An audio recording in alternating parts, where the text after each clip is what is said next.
I guess segueing, that brings a segue in, because I have some like little mini topics before we jump into the big movie topics.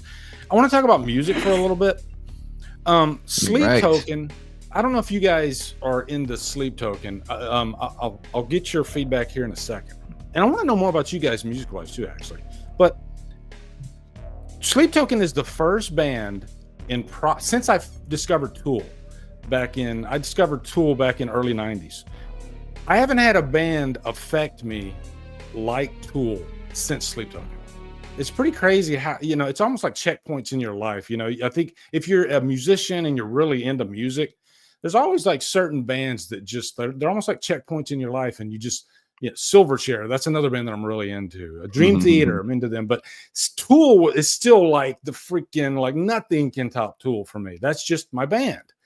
And then here comes Sleep Token, and I'm not saying I like Sleep Token like as much as Tool, but my God, their music is so unique and refreshing.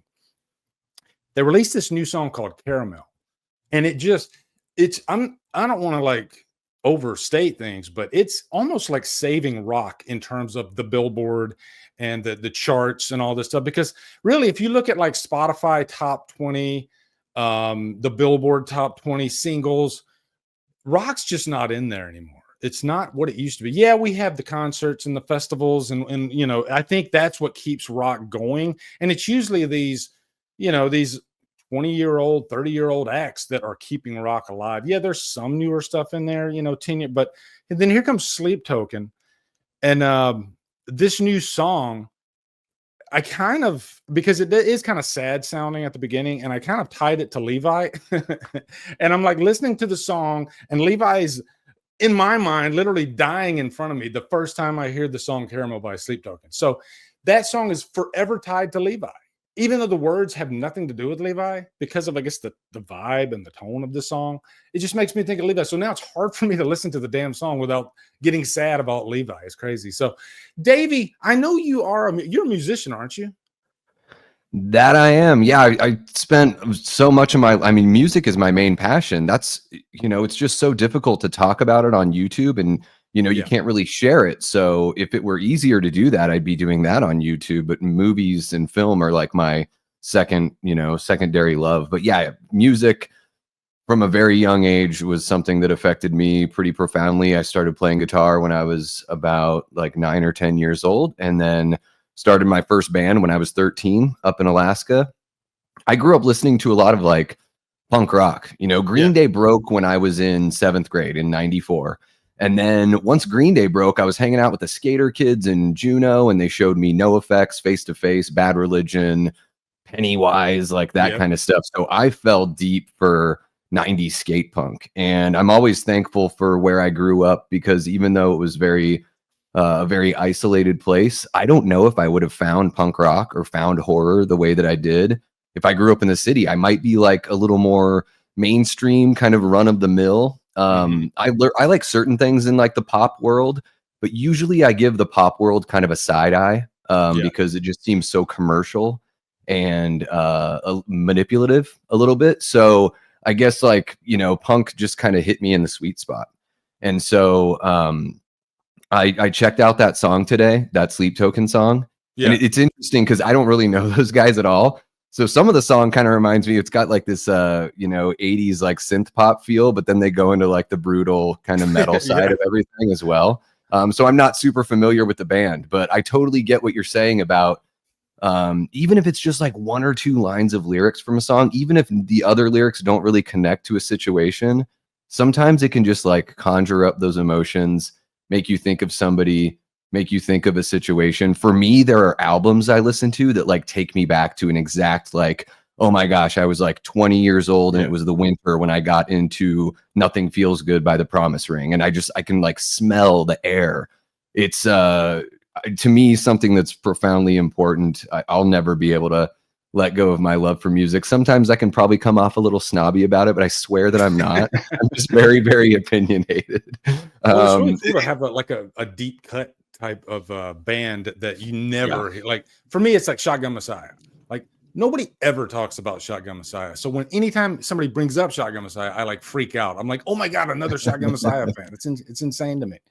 Yeah. Nick, what about you? Is music kind of a thing for you, or you're just kind of like, I guess the hits, the normal top 40 radio? No. Shout out to Lincoln Park for Nick right here. I know. Yeah.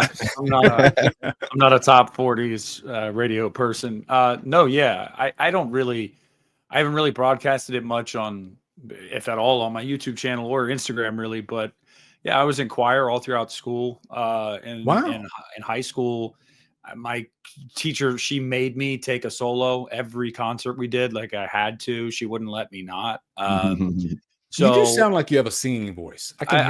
I've got some pipes. I definitely have some pipes. I get it from my mom. And it helped with the ladies in high school for sure. But yeah. And I was in bands, with my buddies. I was always the vocalist. And so I grew up in the era of like the first album I ever owned was Meteora. Dude. It was the first physical album I ever owned. So that's why like the day after Chester died, I walked into a tattoo parlor and I was like, give me the Linkin Park logo on my arm. And he was like, all right, cool. That's still the only celebrity death that's like ever actually impacted me. But so like Linkin Park, Blink-182, Green Day, like stuff like that. Good Charlotte. And then as I got into my teen years, that's when I was going to like the Warped Tours. So like Avenged Sevenfold was really big for me too. But the thing that really got me into music was Metallica. And I still dabble.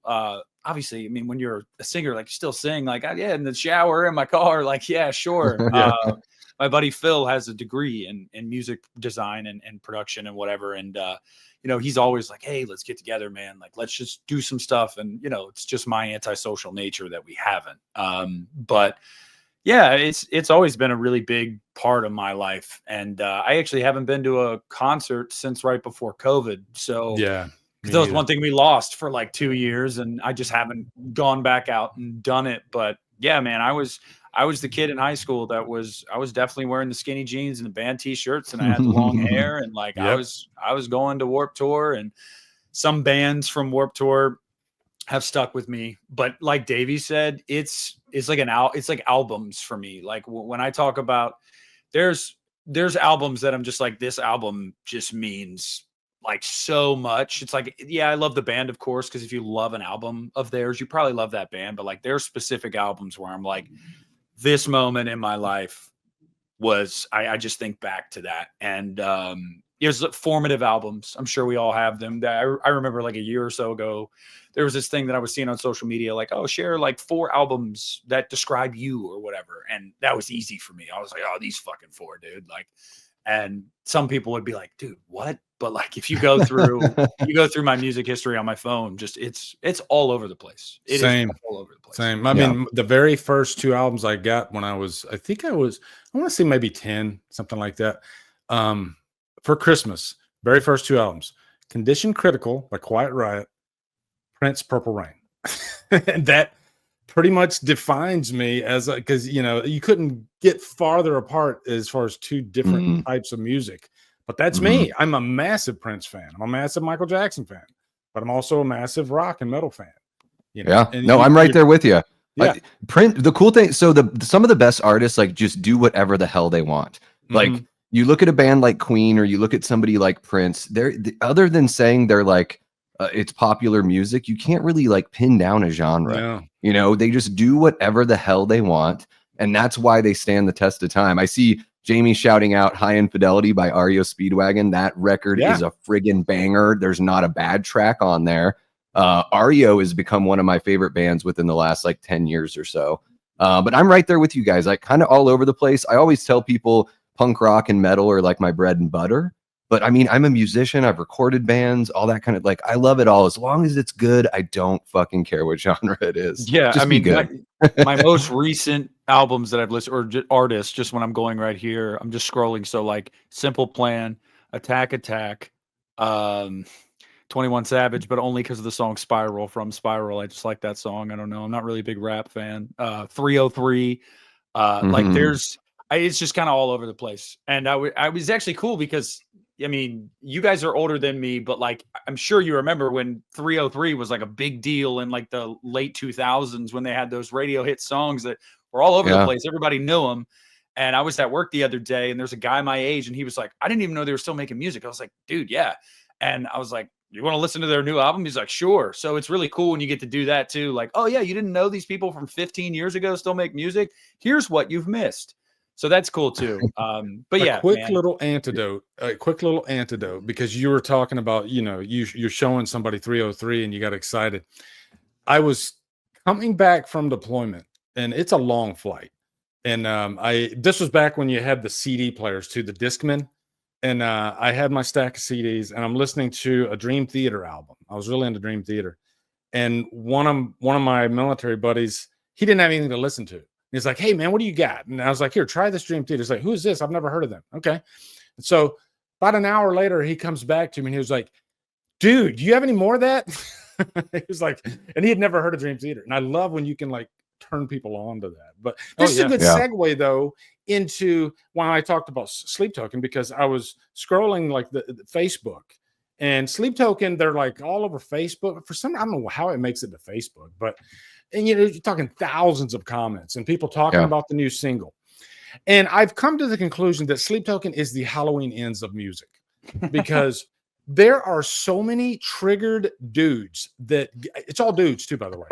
They of course lose their we have all that testosterone. If you like Sleep Token, they hate you. And I even did a test. I was like, let's see, why are there so many laugh emojis? Like anytime somebody says they like Sleep Token, you see there's a laugh emoji in there. And I go in there and I click on it. Sure enough, it's the same dude. And he literally took like an hour out of his day to go through every comment and laugh emoji, the ones that liked it. And the ones that hated it, of course, he would put the love comment. And I'm just like, why would you waste, like, why do you care what somebody else likes music-wise?